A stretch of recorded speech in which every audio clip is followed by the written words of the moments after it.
Human ako masayran. Nga usa di ay ko kakirida. Nawadaan kog panimuot og nakoma. Maayong adlaw kanimo DJ Sam, ingon man na sa imuha mga suki ug tigsubay ning imong programa online. Nang hinaot ko nga mabasa nimo ang akong mensahe. Ug unta pod mahatagan ko og good advice ug bad feedback bakaha gikan sa imuha mga viewers. Tawagan na lang ko sa pangalang Luz. 30 anyos ko DJ Sam ug taga dinhilang sa Mindanao. Samtang akong live-in partner, tawagan na lang pod nato sa pangalang Tata. 47 anyos siya DJ Sam ug parehas mi nga taga Mindanao.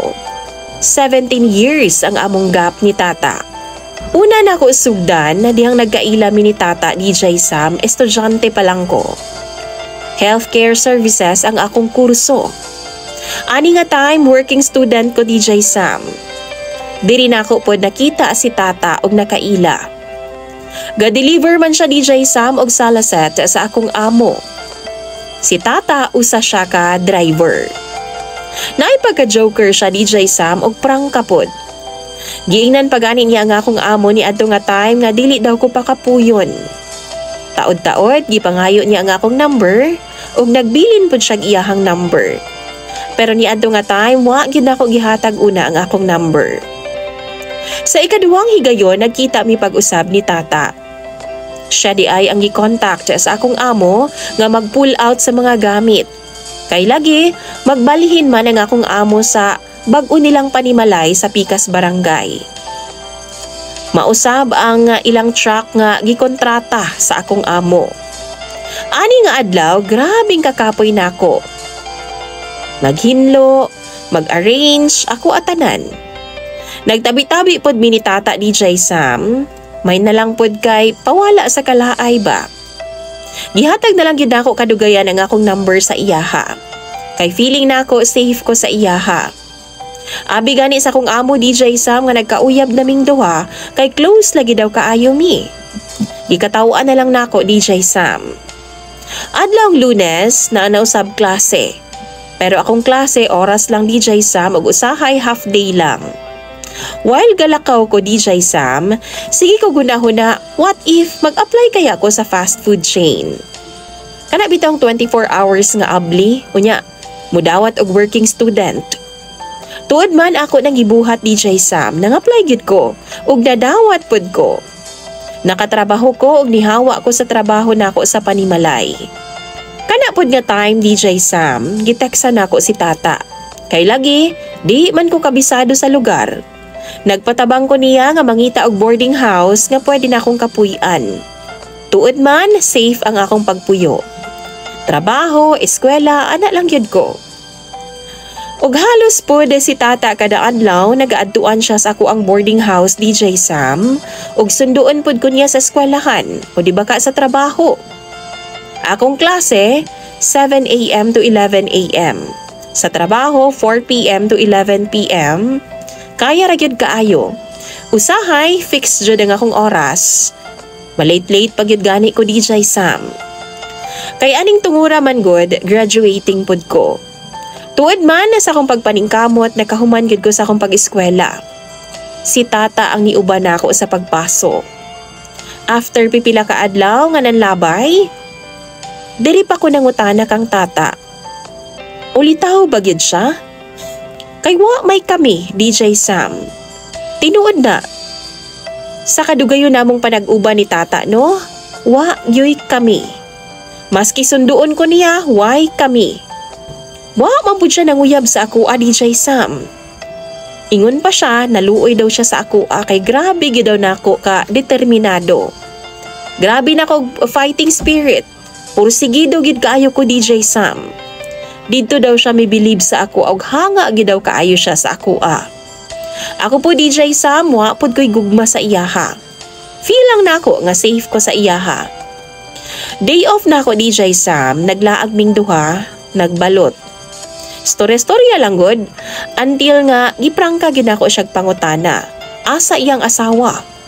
Syempre sa edad niya noong sa itsura, naagid siya asawa. Niadto nga time iyang edad 39.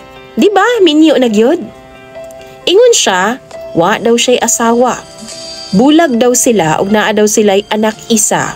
Babae daw DJ Sam. Ako sab way kiber nituupod ko. Sa edad nga 23 at that time, wa ko'y paki sa iyaha kay way kami.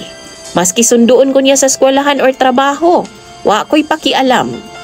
Maski gibuli ko kay naa daw ko'y sugar daddy, wa ko'y paki kay wa mangyoy kami. Ako DJ Sam nakaagipod ko og uyab. Daghan pa man gani, pero gikapoy na kog uyab-uyab. Naay siloso, naay buang-buang, naay gwapo, naapoy dili. Naapoy seryoso sa kinabuhi DJ Sam. Giingnan pagani ko nga makarmara daw kuno ko, kay wa mangyud ko ga seryoso sa ilaha. Di pud ko kagandahan DJ Sam, pero ginaawayan pud ko. Taste man gud nako sa lalaki kanang hardworking, responsible ug dili pa choy-choy lang.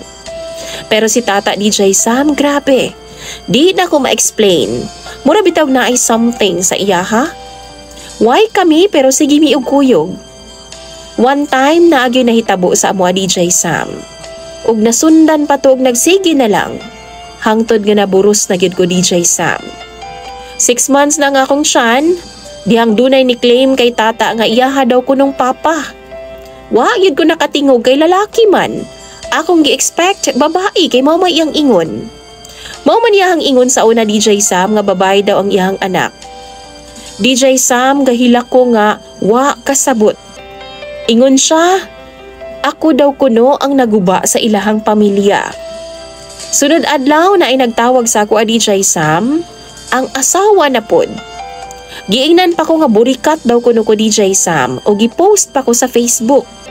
May nalang gani no kay niadto nga time dili pa kayo uso ang Facebook. Naay Facebook pero pipila pa lang ang nigamit or pipila pa lang ang nakahibaw. Na-depressed jud ko DJ Sam og taman. Di na ko ganahan mo kaon.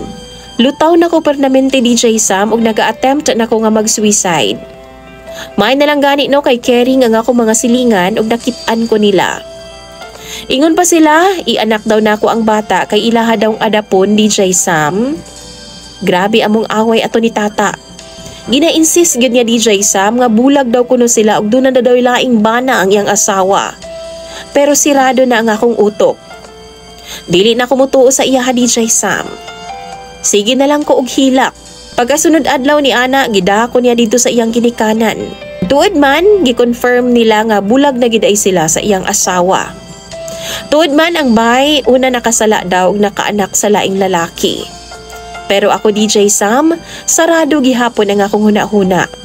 Tungod kay nahadlo ko og nabalaka sa akong gibati ngadto kang tata. Hangtod niabot ang time nga na-collapse ko DJ Sam ug nakoma gyud. Gidako nila sa hospital para i-CS DJ Sam. Ug salamat sa Ginoo kay safe ra gyud ang bata. Akong anak DJ Sam, babae ug premature baby. Hapit bulan po dagikan sa paghigda DJ Sam, nakadungog ko og hilak sa akong kilid. Di ay ang akong mama nga perting hilaka. Pagbukan ako sa ako ang mga mata, gahilak ko ug naluoy ko sa akong mama. Nga unta, mapasaylo pa ko niya. After sa ko ang gibuhat nga gaminyo sa tago. Fast forward DJ Sam, nang labay na ang mga katuigan. Nag-uban gihapon mi ni tata og 10 years na gani mi. Sa karon na ami negosyo nga gamay, nakapalit pod mi og property og ingon man kahayupan. Kung unsa man ang naabot namo, tungod ni nagtinabangay ming duha ni tata. Nag-uban mi ni tata sa dihang walang-wala pa ug naningkamot mi nga makalingkawas sa kalisod. Wa na pud ko nanganak og usab DJ Sam. Karon DJ Sam ang akong gikabalakan kay ang iyahang first wife uban ang iyahang unom ka mga anak. Yes, DJ Sam. As in unom ang ilahang mga anak ug 5 ana minyo na. Ang isa, student pa lang sa high school. Si tata gani ang gasuporta sa ilaha. Okay na sa kuha DJ Sam. Total na naman na. Gidawat na lang pod nako. Ang problema lang kay gasamok-samok man sila sa ako Ginapasingitan ko nila DJ Sam. Mabasahan man ako sa iya mga messages good, kanang malimtan bitaw og delete ni tata. DJ Sam iyang asawa, Muslim. Og si tata, Bisaya. Saming duha. Tuod man kasal silang duha sa tribu Samal. Pero DJ Sam si tata walay birth certificate. Since birth, wa gyud. Ug mao ni ang akong problema karon. Iyang asawa ug anak way mga birth certificate. Dayon isog pa kaayo. Ang high school lang yun ang nagka-birth certificate. Kaya naningkamot og eskwela uban sa tabang namo. DJ Sam iyang asawa ug anak naabay karapatan kung sakali lang unta na ay makatubag ani nga imuha mga viewers ug followers. Karon DJ Sam nagapaningkamot ko nga makuhaan ako ang live-in partner nga si tata og late nga birth certificate. Para unta mag-settle down na pud ming duha puhon. Pero kana lang lagi. Tungod kay magsige magsamok ang iyahang ex-wife ug ang iyahang mga anak. Sakto ba gid ang ilang gibuhat ug duna ba gid sila'y karapatan? Duna ba ko'y angay nga kabalakan? Palihog lang sa mga makatubag nga mga viewers ug followers ni DJ Sam kay ako nang pangbasahon sa comment section. Imong follower ug sender DJ Sam, Luz.